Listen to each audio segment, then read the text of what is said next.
नमस्कार बंधुरा चलुन बंधुरा आज की रेसिपि करा जाए। बंधुरा आमी एखाने आलू शाक नियेछि। गोल आलू आलूर गाछ आमी एई गाछ थेके पातागुलो केटे नेब। बंधुरा एई आलू शाक भाजा कत सुंदर टेस्टी होते पारे आमी सेई रेसिपि आजके शेयर करब। पातागुलो केटे नियेछि, छोटो करे केटे नेब। आमी परिष्कार करे धुए लवण हलुद दिए हालका आलू शाक आमी सेদ্ধ करे नेब। आमी सामान्य परिमाण जल नियेछि, जले लवण हलुद परिमाण मतो निये नियेछि। एर मध्य आलू शाकगुलो दिए हालका नाड़ाचाड़ा करे 2 मिनिटेर जोन्नो ढेके शाकटा आमी सेদ্ধ करे निচ্ছি।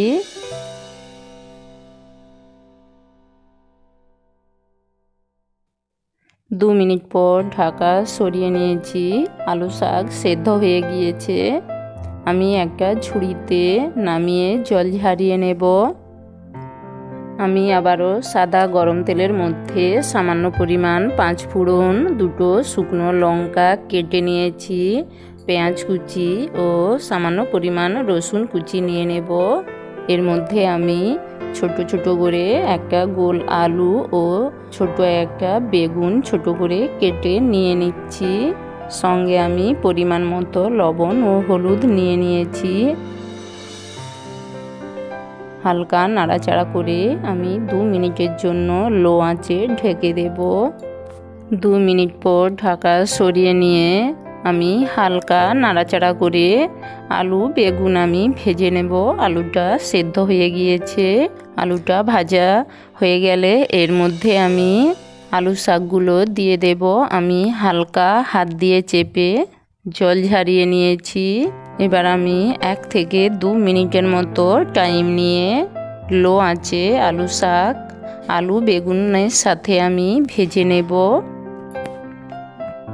এই আলু শাকে একটু আলু বেগুন দিলে খেতে আরও খুব টেস্টি হয়।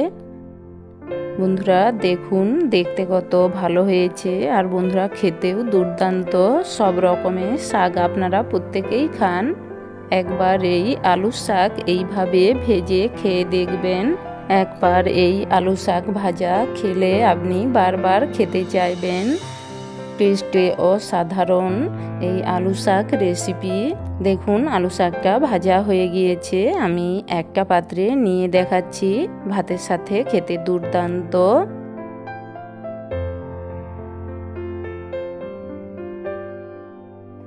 রেসিপিটা ভালো লাগলে একটা লাইক করে দেবেন। আর আপনারা যদি আমার রেসিপিগুলো দেখতে চান তাহলে অবশ্যই একটা সাবস্ক্রাইব করে রাখবেন আরও নতুন নতুন ভিডিও পাওয়ার জন্য।